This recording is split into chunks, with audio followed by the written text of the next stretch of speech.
Skip this video, and you'll miss the most accurate quantum prophecy of this century. Not because a video can predict specific events in your life, not because these words contain some hidden ability to see your future in detail, but because there is a particular kind of prophecy that has nothing to do with fortune-telling, and everything to do with a relationship between attention and outcome that most people have never been taught to notice, let alone use deliberately. And maybe that is exactly why you are here now, at this hour, staying instead of scrolling past. It is no coincidence that you are here. Let that sentence settle without needing proof, not as flattery, not as fate handed to you on a plate, just as a possibility worth sitting with for the next few minutes. Before this video ends, you will understand three things. Soon you will see why the most accurate prophecy anyone can offer you is not about a specific event, but about the relationship between what you consistently expect and what you consistently create. Later you will understand why the future is far less fixed than it appears, and why the sense of a locked, predetermined outcome is often, itself, simply another kind of expectation quietly shaping the very outcome it claims to merely predict. And before we close, I will guide you through a short practice that many people describe as the first time they felt the difference between predicting their future and actually participating in shaping it. Not Manta. So before we go further, take this as your first glimpse.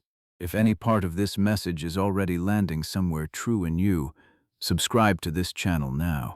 Not as a reflex, but as a small, quiet commitment to keep noticing what you are actually expecting, moment to moment, rather than assuming your expectations are simply neutral observations about a fixed future. When you subscribe, you are telling your own mind, I am willing to keep listening to my own expectations. I am willing to keep asking whether the future is listening to what I am consistently telling it. Because there are two kinds of people who arrive at a message like this one. There are those who hear the word prophecy and want a specific date, a specific event, a specific dramatic prediction to hold on to. And there are those who stay long enough to understand that the actual prophecy being offered here is quieter, more useful, and, in its own way, more powerful than any specific prediction could ever be. You already know which one you are tonight. For most of your life, you were taught to think of the future as something that simply happens to you, arriving from outside, largely outside your influence, something to be predicted, prepared for, or endured, rather than something actively, continuously shaped by the quality of attention and expectation you bring to each present moment. This framework, while feeling realistic, quietly removes agency from the only place agency has ever actually existed, right now, in this breath, in this thought, in this expectation currently running underneath your awareness. This is the first revelation. The future is not simply arriving at you. It is, in very real and observable ways, listening to what you consistently expect and shaping itself, at least in part, around that consistent expectation. Here is a simple way to feel this directly. Think of someone who walks into every new social situation already expecting rejection, already scanning for signs they are unwanted, already bracing for disappointment before anything has actually happened. That expectation shapes their body language, their tone, their willingness to engage, their interpretation of ambiguous cues, all in ways that make rejection genuinely more likely. Not because the universe conspired to fulfill their fear, but because the expectation itself shaped the behavior that shaped the outcome. Now think of someone who walks into the same situation expecting warmth, expecting genuine connection to be possible. Their body language, their tone, their openness to ambiguous cues all shift in ways that make connection genuinely more likely. The situation was identical. The expectation, and the behavior that expectation generated, was not. Many people spend years treating their expectations as simply accurate readings of a fixed future, evidence gathered from past experience, rather than recognizing that those expectations are actively participating in creating the very future they claim to merely predict. And because the expectation feels like observation rather than participation, it rarely gets questioned, simply reinforced, prediction after prediction, each one appearing to confirm the last, when in fact the confirming was being partially generated by the predicting all along. This is the trap almost everyone circling a discouraging life pattern lives inside without naming it. Mistake an actively participating expectation for a passively accurate prediction and wonder, years later, why the same discouraging pattern keeps proving itself correct. There are those who will spend a lifetime treating their expectations as simple, neutral readings of an already fixed future, never noticing how actively those expectations are shaping the outcomes that follow. And there are those who will pause here, in this very video, and ask a quieter, more useful question.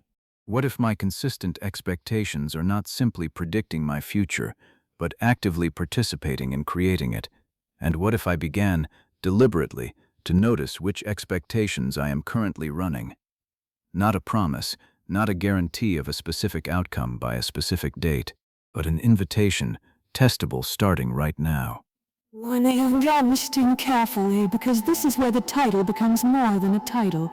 The most accurate quantum prophecy of this century is not a specific prediction about a specific event.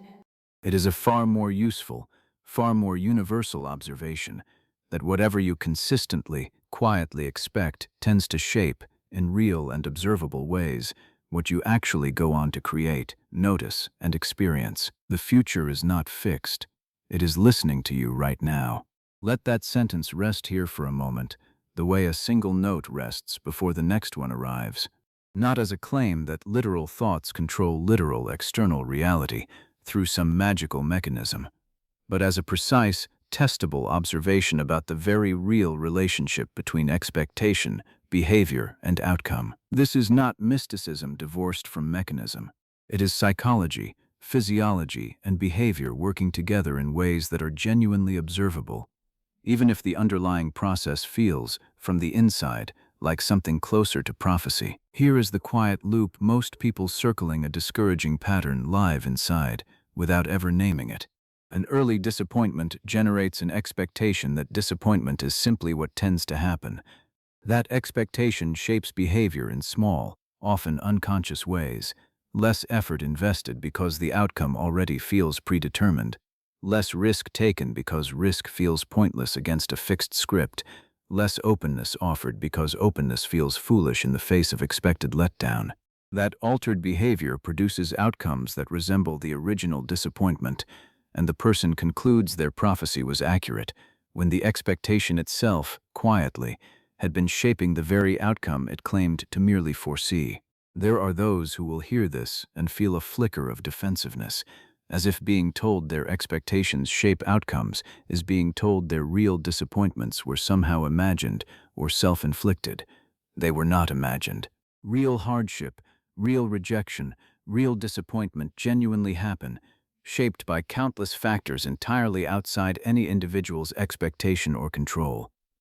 This is not a message asking you to take full responsibility for every difficult thing that has happened to you.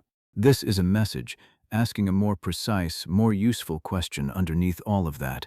Given everything real that has genuinely happened, what expectation are you now consistently running forward from here? And is that expectation one you would consciously choose if you realized how actively it participates in shaping what comes next? Take a slow breath right now, without needing to close your eyes if you are not ready. Notice the quality of the air entering your body. Notice, honestly, what you are currently expecting from the next significant thing on your calendar, the next conversation, the next opportunity, the next uncertain outcome. You do not need to change anything yet. Just notice the expectation clearly, as if reading it for the first time, rather than assuming it is simply neutral fact. This is the beginning of the shift this video describes, not forcing false optimism, but noticing, again and again, which prophecy you are actually running. If this message is beginning to touch something real in you, comment this phrase now: I am noticing the future I have been expecting. Writing it will not instantly change every outcome ahead of you, but it becomes a small marker your own mind can return to later, a quiet anchor point in an ordinary day, a reminder that you once, consciously, chose to examine your expectations instead of mistaking them for simple fact. Now let the next layer open. There is a particular kind of exhaustion that comes specifically from believing the future is entirely predetermined. A fixed script already written that merely needs to be endured or, at best, accurately predicted in advance. This belief, however protective it feels, removes the very agency that would otherwise be available in each present moment, replacing genuine participation with passive resignation dressed up as realistic acceptance. This is the second revelation. The future is neither entirely open to arbitrary wishing, nor entirely fixed beyond influence. It exists in a genuinely responsive relationship with present expectation and present behavior, shaped by, though never entirely controlled by, what you consistently bring to it. Notice how differently a present decision gets made from these two different relationships with the future. A person who believes the future is entirely fixed tends to make decisions from resignation. Why bother trying differently if the outcome is already determined? A person who believes the future is entirely separate from present influence, purely random, tends to make decisions from a different kind of resignation. Why bother being intentional if nothing I do actually matters? But a person who understands the future as genuinely responsive, shaped by consistent expectation without being entirely controlled by any single wish, tends to make decisions from a third, more useful place, intentional participation, doing what is within their actual influence while remaining honestly aware that some factors will always remain outside it. If this is resonating with you, subscribe now, not as a casual gesture, but as a small, energetic commitment to keep noticing your own expectations instead of letting today's clarity dissolve quietly back into tomorrow's unexamined assumption. Let it mean, I am choosing, on purpose, to keep listening to what I am consistently expecting. There is a particular myth worth naming directly, because without naming it, this teaching can be quietly misunderstood. This is not a message suggesting that expecting good things hard enough guarantees they will arrive, or that anyone who experiences hardship simply expected it into being through some failure of positive thinking. That framing is not only inaccurate, it can be genuinely harmful, adding unfair blame to people already navigating real difficulty. The relationship between expectation and outcome is real and observable, but it is one influence among many, not a complete magical mechanism that overrides circumstance, systemic factors, or simple chance. This teaching asks you to notice your own expectations as one genuine point of influence available to you, not as the sole explanation for everything that happens in a complex world.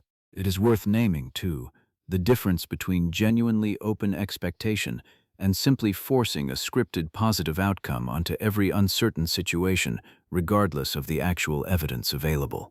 Forced positivity insists on a specific favorable outcome, no matter what, refusing to prepare for genuine possibilities that do not match the preferred script, and this rigidity can leave a person poorly prepared when reality unfolds differently than hoped. Genuine open expectation looks different. It holds possibility without demanding a specific outcome, remains honestly responsive to actual unfolding evidence, and can pivot without collapsing when reality moves in an unexpected direction. The goal is not certainty about a good outcome. It is openness that neither forecloses possibility through fear nor demands a specific result through forced hope.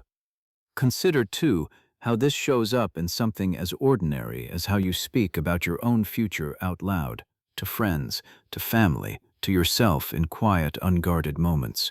Notice, honestly, how often the language defaults to certainty about disappointment. This will probably not work out. I always mess these things up. Versus genuine, honest openness. I do not know how this will go, and I am willing to find out.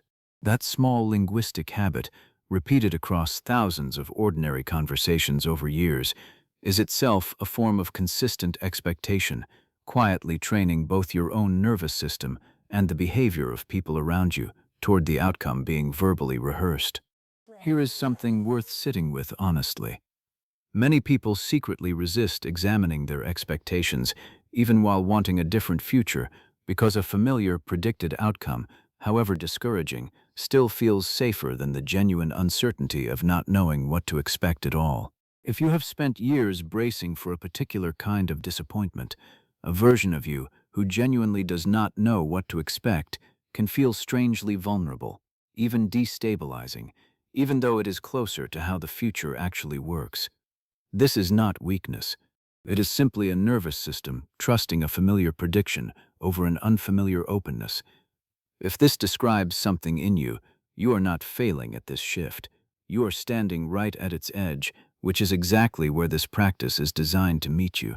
Now we move toward the practice hidden inside this message. Let your body settle wherever you are sitting or lying right now.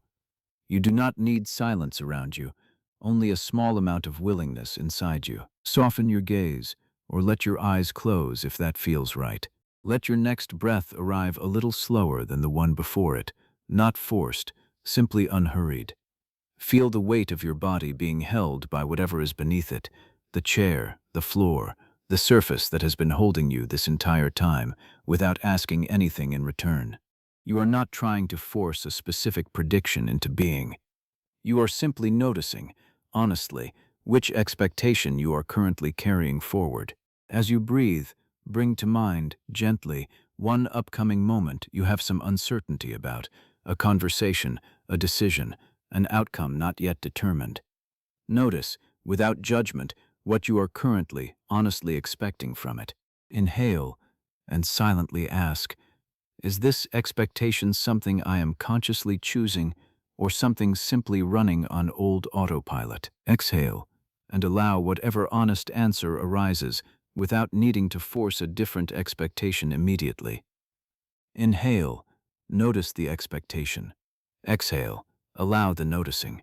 Let this happen 2 or 3 more times at your own unhurried pace. There is no wrong way to practice this. There is only the noticing and the gentle return to it whenever old assumption reappears, which it will, and which is simply part of the practice rather than a failure of it. As you continue breathing at this slower pace, silently repeat the sentence forming underneath this entire message. The future is not fixed. It is listening to you right now. Let the words move with your breath rather than your urgency. The future is not fixed. On the inhale, it is listening to you right now. On the exhale. Feel how different this sentence lands when it is received not as pressure to manufacture false certainty, but as a quiet, honest invitation to notice your own participation in what comes next. Notice, without needing to change anything further, whether something in your relationship with the near future feels even slightly different than it did when this video began. Perhaps a small opening. Perhaps very little has shifted, and that is completely fine too.